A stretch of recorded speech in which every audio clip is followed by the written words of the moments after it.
of appeal to common practice. The appeal to common practice is a fallacy with the following structure. X is a common action. Therefore X is correct / moral / justified / reasonable, etc. The basic idea behind the fallacy is that the fact that most people do X is used as evidence to support the action or practice. It is a fallacy because the mere fact that most people do something does not make it correct, moral, justified, or reasonable. An appeal to fair play, which might seem to be an appeal to common practice, need not be a fallacy. For example, a woman working in an office might say the men who do the same job as me get paid more than I do, so it would be right for me to get paid the same as them. This would not be a fallacy as long as there was no relevant difference between her and the men, in terms of ability, experience, hours worked, etc. More formally, it is common practice to treat people of type Y in manner X and to treat people of type Z in a different manner. There is no relevant difference between people of type Y and type Z. Therefore people of type Z should be treated in manner X, too. This argument rests heavily on the principle of relevant difference. On this principle two people, A and B, can only be treated differently if and only if there is a relevant difference between them. For example, it would be fine for me to give a better grade to A than B if A did better work than B.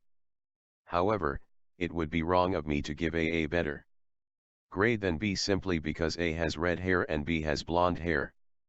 There might be some cases in which the fact that most people accept X as moral entails that X is moral. For example, one view of morality is that morality is relative to the practices of a culture, time, person, etc. If what is moral is determined by what is commonly practiced, then this argument, most people do X, therefore X is morally correct, would not be a fallacy. This would however entail some odd results. For example, imagine that there are only 100 people on Earth. 60 of them do not steal or cheat and 40 do. At this time, stealing and cheating would be wrong. The next day, a natural disaster kills 30 of the 60 people who do not cheat or steal.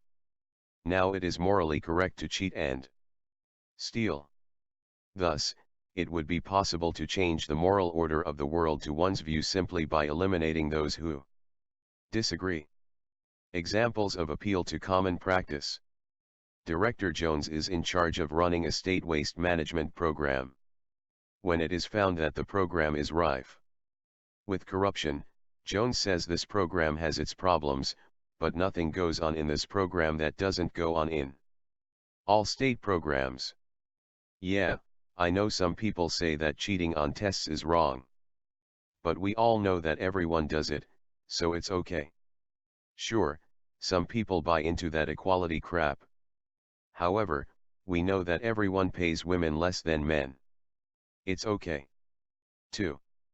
Since everyone does it, it can't really be wrong.